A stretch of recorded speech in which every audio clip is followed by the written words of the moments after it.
Pega sua caneca, esquente o seu chá, sente na poltrona e vamos conversar. Chá com Livros está no ar.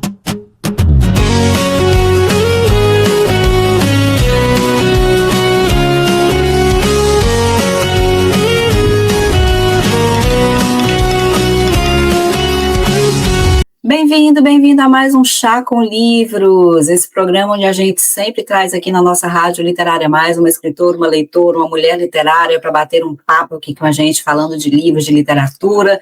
E hoje eu vou conversar com a Gi Aguiar, que é uma escritora que também participou do nosso desafio de microcontos. Então, pega aí a sua xícara, a sua caneca, senta no sofá, vem bater esse bate-papo com a gente aqui, essa conversa sobre literatura. Eu sou Franci Lima, escritora, fundadora da comunidade Literária Mais, e a partir de agora eu vou chamar aqui a Gi para a gente bater um papo com ela. Oi, Giovana, tudo bem com você? Estou bem, e você? Que massa! Seja bem-vinda aqui no nosso Chá com Livros. A gente vai conversar aqui um pouquinho hoje com a Gi. Giovana, mas gosta de ser chamada de Gi Aguiar, não é isso? Esse é o seu nome que você assina, as coisas que você escreve, é o seu nome de escritora, né? E aí, Gi, eu quero que você, então, se apresente aqui para os nossos ouvintes, o pessoal que está vendo aqui a gente. Fala aí um pouquinho sobre quem é a Gi Aguiar. Sou Giovana, sou do interior de São Paulo, faço mestrado de farmácia e escrevo desde 2009. Bacana. E nessa trajetória de 2009 para cá, o que você já escreveu, o que você já produziu aí na literatura? Assim, não sei se pode ser considerada nossa que literatura linda, maravilhosa. Eu comecei com fanfic, só que é uma fanfic feita por uma criança de 11, 12 anos. Uhum. Então, era compatível com a maturidade que eu tinha na época. E com questões que eu achava muito importantes na época. Daí foi evoluindo à medida que eu crescia. Eu fiz o meu primeiro livro não fanfic em 2018. Não, 18 não, eu tinha 18. 2015, 16. Mas é super válido, sim, né? Inclusive, vários escritores que são famosos hoje, que a gente conhece. É que eu escrevia besteira mesmo. Eu escrevi Não, era uma fanfic muito tonta. Não é tonta, é um humor peculiar. Talvez fosse um humor da época, ou talvez fosse minha maturidade, aquilo lá mesmo. Era uma questão muito tonta, tipo, blusinha, brigar por causa de blusinha. Tipo, eu posso escrever sobre guerras, posso escrever sobre... Eu escrever sobre blusinha. Mas para uma criança de 11 anos é uma questão importante. Hoje, para mim, não tanto. Pega a blusa que tem, vai. Não, mas para 12 anos... Eu acho que o importante é você realmente escrever, sabe? Então, sentir vontade de escrever, escreve, e aí você vai amadurecendo, né? Você vai criando seu estilo. É sobre isso. Mas aí depois, como foi que você foi evoluindo? O que depois? Daí minha fanfic foi ficando mais sérias à medida que eu fui ficando mais adolescente, mais adulta. Daí o que aconteceu? Tem a fanfic que eu escrevi, daí veio uma fanfic um pouco mais complexa na 7ª série, 6ª série, 12, 13 anos. Que falava mais de família disfuncional. Ainda tinha um pouco dessas coisas, mas já começou a mudar o assunto. E o português melhorou porque eu fui tendo aula de português. Eu tava no Fundamental 2, fui pro médio. Depois fiz fanfic de vampiro no ensino médio. Eu prefiro não comentar, porque é mais tonta ainda, porque hoje eu percebo que não era um relacionamento saudável. Era o que eu via em algumas séries, eu achava legal e colocava nos personagens. Hoje eu vejo, eu poderia ter escrito coisa melhor. Eu poderia ter Se bem que ninguém lia minhas fanfic, então ninguém ficou achando o relacionamento ruim bom, porque leu as coisas que eu escrevi na época, ninguém lia. E se encontrasse, eu não entendia a letra. Aquilo lá era um hieróglifo. Não sei como o professor entendia. Era treinamento para entender letras indecifráveis do Antigo Egito.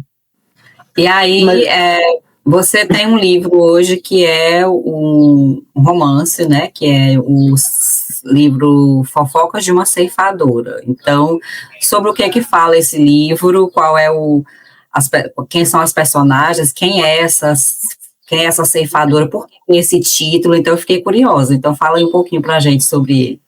Primeiro, começou na zoeira. Porque eu já escrevi livros originais mais sérios. Daí eu resolvi me desafiar pra zoeira. Pra ver se eu tinha algum senso de humor. Aparentemente tem algum. Ele só é mais sarcástico, mas ele existe. E daí eu me desafiei também pra relaxar. Eu não tava com cabeça muito pra ficar criando mundos do nada. Mestrado é fogo mesmo. E daí o que aconteceu? Esse livro fala de um monte de coisa, porque é um livro longo, aborda muita coisa. E é sobre o ponto de vista da Rafaela. E ela aborda um monte de assunto, acontece um monte de rolê com ela. Mas o que fala principalmente é a questão dos relacionamentos pessoais dela com os outros, que ela acha importante. Uma certa resiliência que ela tem, uma certa forma dela encarar a vida. Quiseram fazer tragédia de mim? Vou aproveitar e ver isso como uma comédia. Ela se reergue, ela às vezes tem autocrítica, às vezes ela não tem nenhuma. E ela não é uma narradora confiável. Você acredita no que ela tá falando se você não souber disso, porque ela é uma narradora em primeira pessoa. Ela vai imprimir a personalidade dela, a interpretação dela nos outros personagens. Então, o que ela vê dos outros nem sempre é 100% verdade, é o que ela acha. Isso é perceptível principalmente com o par romântico dela, na primeira interação.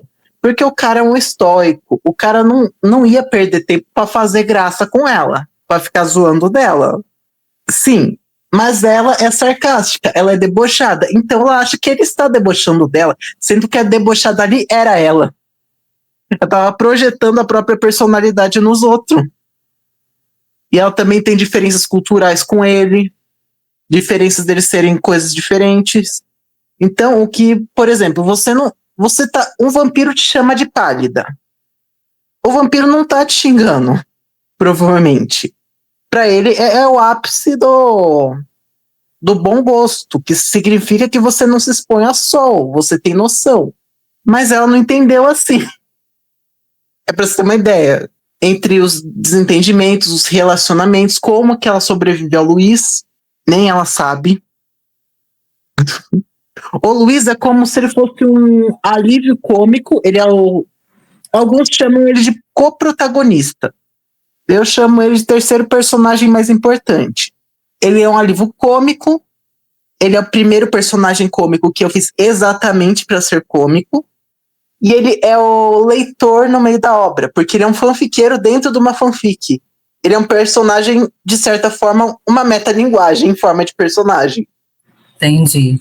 Então é um livro assim bem humorado, mas tem esse humor sarcástico, né? Você consegue trazer algumas críticas, algumas coisas a partir das personagens e da história. Então, sim, eu adoro esses livros que têm esse humor ácido, né? Esse humor sarcástico. Eu acho que é uma escrita assim bem interessante. E aí então fica aqui já a dica para quem quiser conhecer esse livro da Gia Aguiar, que é o Ceifador. Fofocas de uma ceifadora. Fofoca de uma ceifadora. Mas agora eu queria te perguntar, Gi, como foi que você ficou sabendo do concurso de microcontos da Literária Mais? Uma amiga falou. Daí eu fui. Só fui. E você já tinha escrito algum microconto antes ou não? Assim, microconto daquele tamanho pequeno, daquele jeito, não. Eu prefiro escritas mais longas. Daí eu tive que ser sim, resumida. resumida. Uma pessoa mais que resume mais as coisas. E você achou fácil ou difícil, assim, produzir os microcontos a partir das imagens? Para você foi um exercício, assim, que fluiu ou não? Fácil. Embora teve umas dicas lá muito importantes que eu vou tentar incorporar as minhas escritas da fanfic que eu tô escrevendo atualmente. Que é Fofocas de uma Ceifadora, é uma fanfic. E você pretende continuar exercitando os microcontos ou você vai encerrar por aqui? Então, quando eu tiver tempo, eu pretendo exercitar. E você achou importante, assim, porque a gente não soltou ali simplesmente, né? Faça aqui, escreva. A gente colocou ali as imagens que inspiraram. Eu vi aquelas aulinhas em cima, sabe aquelas aulinhas? E aqueles negócios escritos? Eu vi aquilo. Sim, e aí a gente tinha também aulas ali, né, que eram mini aulas diárias, onde a gente dava algumas dicas, algumas coisas. Você chegou a ver esse material, isso foi importante para a construção ou não? Eu cheguei a ver. O que me impactou mais foi a parte do mostrar, não dizer. Não ficar nele, ele disse, ele falou, ela falou. Não, mostrar com alguma ação do personagem. É o que eu entendi. É o que eu entendi, Sim, às vezes eu entendo errado as coisas. Daí e aí, assim, teve algum dia do desafio que você achou muito difícil, que você demorou para construir a história, ou tudo fluiu, assim, lindamente para você? Como foi o processo durante os 7 dias de desafio? Eu tive um pouco de dificuldade de encurtar os contos. É isso, quanto menor o conto, para mim, mais desafiador fica encurtar, resumir, ficar interessante. Sim, porque a gente começou com 300 palavras, né, aí a gente foi diminuindo, até chegar em 30 palavras, então a gente foi cortando muitas coisas durante 7 dias, né, e a intenção era exatamente essa, assim, de que a gente começasse a exercitar essa habilidade de ser sucinto, de a partir das aulas, das técnicas, a gente ir entendendo como é que você consegue contar uma história com o mínimo de palavras possível. Então, esse era realmente o objetivo do desafio, né? E aí a gente começou com 300 palavras e terminamos com 30. Então, a gente cortou muita coisa pelo meio do caminho, né? Sim. E aí, qual daquelas imagens ali, assim, que você mais gostou? Qual foi o conto que você, de repente, gostou mais de escrever? Tem algum seu que, sim, que seja preferido, que você tenha fluído mais fácil? O meu preferido foi aquele dos idosos com roupa colorida na praia. Deu para eu fazer um plot daqueles. Que, inclusive, eu acho que essa imagem foi o que te deu o microconto que a gente selecionou, né? O do casal na praia, né? Do plot. A gente propôs uma imagem que era um casal de idosos com umas roupas muito coloridas, umas fantasias, umas coisas de patins na orla, e a gente tinha certeza que iam chegar muitos contos divertidos, engraçados, alegres. Aí, quando a gente começa a ler os contos, um monte de contos tenebrosos, sombrios. Eu digo, nossa, como que essas meninas criaram esses contos a partir dessa imagem, né? Mas aí eu vou ler aqui o microconto da Gi, que foi esse conto baseado nessa imagem, e ele diz basicamente assim: eu estava na praia, mas não por lazer. Eu trabalhava, como sempre. Tantos rostos alegres, mas esses 2 senhores chamaram a minha atenção. Tudo neles transbordava alegria, o sorriso, os olhos, os patins e as roupas. Eu senti algo incômodo. Não era inveja de quem trabalha demais e quer o lugar de quem está de folga, longe disso. Senti tristeza. No entanto, o meu dever é maior do que qualquer sentimentalismo. Vou levá-los em breve. Afinal, meu trabalho é necessário e não há quem me substitua, pois ninguém pode tomar o lugar da morte. Aí aqui veio aquela coisa que surpreende o leitor, né? Porque ela vem ali trazendo durante o ponto esse sujeito que não está claro, né? Quem é este sujeito? E ali no final revela-se então que é a morte que chegou ali para levar aquele casal de velhos alegres e sorridentes, né, que estão patinando na praia, mas será o último dia deles sobre a terra, porque a morte veio buscá-los. Então, de onde foi, assim, que você tirou essa sacada, essa ideia? Como foi que você pensou de trazer a morte narrando essa história? Primeiro, estou escrevendo uma fanfic chamada Fofocas de uma Ceifadora. E eles parecem estar felizes. E em Fofocas de Ceifadora, assim, as coisas começam bem, algumas vezes as coisas começam, parece que não vai dar em nada. Vai ser mais um dia comum. Uma calmaria. Mas vem a tempestade. Você, em Fofocas de Ceifadora, apesar de você saber que a Rafaela é a Rafaela, você não sabe a identidade real dela, você não sabe o sobrenome dela. E ela não sabe a própria identidade real dela, tipo, 100%. Ela não se conhece muito. Quer dizer, ela se conhece, mas ao mesmo tempo ainda tem mais do que conhecer. Daí eu pensei, por que não escrever sobre o ponto de vista de uma colega dela? É o ponto de vista da colega da Rafaela. Bacana, o texto ficou muito bom, né? Eu acho que ele traz realmente esse clima, assim, de suspense, de thriller, e você fica curioso por saber quem é essa pessoa, esse sujeito, essa criatura que está narrando a história, e você só vai descobrir isso lá no final, na última frase, na última palavra, praticamente, que é quando ela diz que é realmente a morte, né? Mas eu fiquei curiosa, assim, como foi que você viu uma imagem tão alegre, tão divertida, porque a imagem era realmente uma imagem, assim, colorida, alegre, divertida, e aí como foi que veio essa ideia dessa história, né, assim, tenebrosa a partir de uma imagem tão divertida? Talvez porque minha própria personalidade seja tenebrosa. Eu não sou uma pessoa que fica...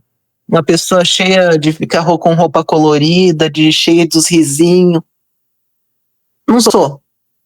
Aquilo lá vai contra, quase, não contra, nossa, não vou ficar ofendida se isso acontecer na minha frente, mas é mais difícil isso acontecer comigo. Então eu trouxe para o que eu sou. Eu acho que o que é a minha facilidade. Sim. E é exatamente sobre isso, né? Eu acho que cada um tem que escrever dentro do seu estilo, e eu acredito muito que cada escritor, ele coloca muito da sua identidade dentro daquilo que escreve. Eu costumo dizer que todo escritor, todo livro é autobiográfico, porque assim, não tem como você escrever algo e você não se colocar ali dentro do livro, sabe? Eu acho que alguma coisa da nossa personalidade, da nossa identidade, do nosso estilo, vai para a nossa escrita. Eu acho que não tem como a gente fugir muito disso, né? E aí é sobre isso, assim, então, muita gente, e o engraçado é que essa imagem foi uma das que veio mais contos, assim, tenebrosos. Eu fiquei surpresa, porque eu esperava muito conto divertido, e na realidade não vieram tantos assim, vieram mais contos, assim, de suspense, de terror, de psicológico, de crime, de não sei de que. Eu achei isso interessantíssimo, né? E, inclusive, as mulheres estão ocupando muitos espaços na literatura, e a gente via que há pouquíssimo tempo as mulheres iam muito para esse lado do romance, aquela coisa mais romântica e tal, e hoje a gente vê muita mulher escrevendo terror, suspense, fantasia, ficção científica, né? Eu acho isso, assim, super bacana, que eram gêneros considerados masculinos, e as mulheres estão aí escrevendo muito bem esses gêneros, né, também. Então, eu acho que é sobre isso, é sobre diversidade mesmo, né? É que tem a ver com uma questão não só de personalidade, mas também cultural. Também tem a ver com as mudanças que está tendo de, tipo, será que eu preciso mesmo cumprir o estereótipo do que eles pensam que eu deveria ser? Será que eu preciso mesmo ser essa doce? Não, assim, você pode ser doce, mas, como é que fala? Eu preciso colocar um açúcar a mais para ser mais doce do que eu realmente sou para agradar? Ou eu posso ser eu mesma? Às vezes, isso daí que você está vendo são as autoras sendo elas mesmas. E antes, elas tentando agradar.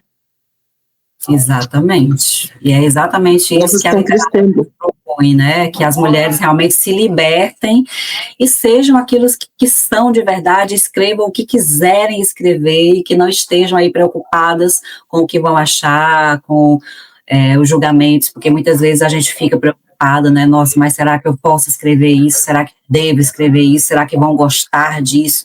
Eu acho que o que a gente escreve fica cada vez melhor quando é exatamente isso que você falou, né? Quando você escreve sobre aquilo que você quer e acabou, é sobre isso mesmo, né?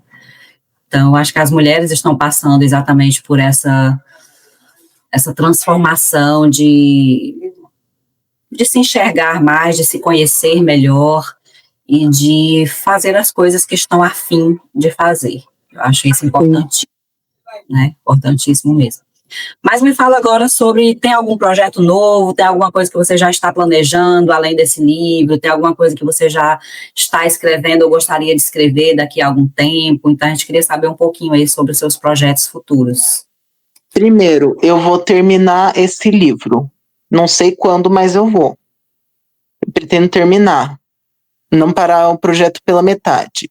Depois, eu vou pegar um projeto que eu parei pela metade pelo cansaço e tentar continuar, que é o projeto A Rainha dos Monstros, que conta a ascensão de uma vilã.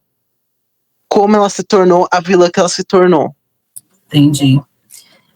E agora, fala aí pra gente, onde é que as pessoas podem acompanhar o teu trabalho, a tua escrita, né, as tuas redes sociais, onde é que o pessoal pode aí, de repente, conhecer esse projeto do teu livro? Então, deixa aí agora os caminhos para o pessoal te encontrar. Primeiro, tem um dos livros meus na Amazon, como No Limite da Loucura, que também é a Rafaela, só que é a Rafaela no passado. Ela num contexto diferente e é um livro original. Sim, ela é uma personagem original minha, que foi para, nesse Fofoca do Ceifador, ela foi para em outro universo. Mas, No Limite da Loucura, ela tá no universo dela. Ela tá no passado dela, ela tá lidando com os monstros dela. É o passado dela. Você percebe que ela tá mais melancólica, porque ela não sabe o que aguarda. Ela tá esperando só. Nesse, ela já sabe o que aconteceu. Ela tá tipo, vai acontecer isso? Vai, aconteça. Não tô nem aí, mas ela tá mais tipo,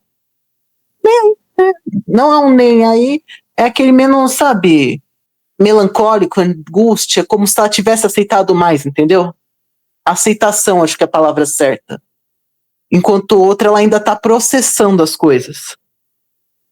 E daí tem da irmã dela, Catarina, a Rosa do Mal. Você, apesar de ter sido eu que escrevi, você percebe que a Rafaela, ela escreve bem mais, ela fala bem mais, ela coloca muito mais palavras, ela fala mais de sentimentos, porque é a personalidade dela, uma personalidade expansiva, solar. Ela fala sobre sentimentos, ela é sarcástica, ela é tão complexa que coloca um monte de palavra, porque é a personalidade dela. Não é uma personalidade sucinta. Não espere isso dela. Já a Catarina, que é a irmã dela, é uma personagem de sentimentos talvez menos intensos. Ela não se conecta tanto com o outro. Então, isso é refletido na escrita dela. A história de Catarina é 34 páginas, enquanto as da Rafaela pode ultrapassar. Uma tem 100, essa outra está ultrapassando 400. Então a Rafaela realmente gosta de falar, é parte dela, de quem ela é. E também porque ela se conecta mais com os personagens ao redor. A Catarina foca só em si, ela fala pouco, não sente tanto e ainda só foca em si. Ela é menos extrovertida, ela é mais sucinta. A Rafaela não, daí você percebe a diferença entre essas irmãs. E daí tem no Wattpad, que é o Segredo da Sereia, que é para um público mais juvenil. Eu tentei moderar a tragédia, tipo, não ter tanta violência, não ser tão violento, não ter tanta pancadaria. Lidar mais... e ele é inspirado em Cyrano de Bergerac. Não sei se fala assim. Eu falo assim, tô nem aí. E daí que acontece... É porque eu não vou falar certo de qualquer jeito, então fale errado, mas fale. E daí tá no Wattpad, O Segredo da Sereia. Tem mais um que eu escrevi, mas ele tá meio imaturo, então não vou falar muito. E daí tem partes do No Limite da Loucura também, e tem essa fanfic no Wattpad. Bastante coisa, né? Tem o Wattpad, Amazon e agora as redes sociais. Tem é tudo GG Escritora. TikTok e Instagram. O Instagram tem mais alcance, aparentemente. Bacana. Então, fica aí, né, o convite para vocês conhecerem aí o trabalho da Gi, as escritas aí, os livros, etc. E aí, Gi, eu queria que você agora me falasse um pouquinho sobre qual foi a importância de participar do desafio de microcontos. Foi ver o jeito que as outras pessoas escrevem, sei lá, eu acho interessante, tipo, ver o jeito que os outros escrevem. Dá para você aprender algumas coisas, estilos legais. As dicas foram bem importantes e tentar ser uma pessoa que resume mais. Embora isso vá contra como é que fala? Um pouco contra a personalidade da própria Rafaela. Mas para uma Catarina, que é irmã da Rafaela, já funciona mais. Para o par romântico da Rafaela, que é um homem de poucas palavras, também se encaixa. Ser sucinto tem que ter um contexto para ser sucinto. Você não vai pegar uma personagem como a Rafaela e tentar resumir. Ela não se resume. É como se você tentasse jogar açúcar num prato que é feito para ser salgado. Você entendeu? Sem ter nenhum preparo para adaptar isso. E aí a gente já está chegando aqui ao final do nosso bate-papo, e eu queria que você deixasse aí a sua mensagem final para quem está nos assistindo, para quem está nos ouvindo aqui, algo que eu esqueci de perguntar, algo que você gostaria muito de falar, ou então simplesmente aí a sua mensagem para quem está aqui. Olha, escrever não é fácil, não espere reconhecimento imediato, mas não é aquele negócio, faça porque... Não é um negócio idealizado, que tipo, as pessoas acham que você vai sentar, nossa, ficar mais feliz. Não. É trabalho árduo. Você não nasce, como é que fala? Pronta. Você vai aprimorando. Tem que ter humildade quanto a isso. Não esperar que de primeira você já escreve o best-seller. A maioria das pessoas não é isso. E às vezes perceber que algumas pessoas que você espera que vão te apoiar não vão, porque não é a área delas. Não é porque elas são ruins, é porque às vezes no interesse delas, você não vai forçar o interesse nos outros. Elas não vão deixar de ser quem são para te agradar. Então daí você busca apoio, interesses em quem vai ter interesse em te apoiar, em ver seu trabalho. Não se sinta humilhado se não alcançou quanto você queria. Faz parte do processo. Porque escrita não é só escrita no mundo de você ficar divulgando para as pessoas ler o livro. É publicidade. E publicidade para muita gente não é fácil. Com certeza. Tem toda uma ser escritor é muito mais complexo do que parece. Com certeza. Então, gente, foi um prazer imenso a gente estar aqui hoje com a Gi Aguiar, batendo esse papo, que foi muito interessante aqui. E quero te agradecer, Gi, por ter aceitado o nosso convite, por ter participado do nosso desafio, pela disponibilidade de conversar conosco. Já deixo aqui o convite para próximas vezes, né, também outros bate-papos aqui, falando também sobre seus novos projetos aí, e só dizer que continue escrevendo, continue aí colocando as suas ideias no papel, criando as suas personagens, né, porque o mundo precisa cada vez mais de boas histórias. E agradecer a quem esteve com a gente aqui também nesse bate-papo, né, o nosso chá com livros por aqui, mas a gente se vê aí em outras ocasiões. Tchau, tchau, obrigada. Obrigada.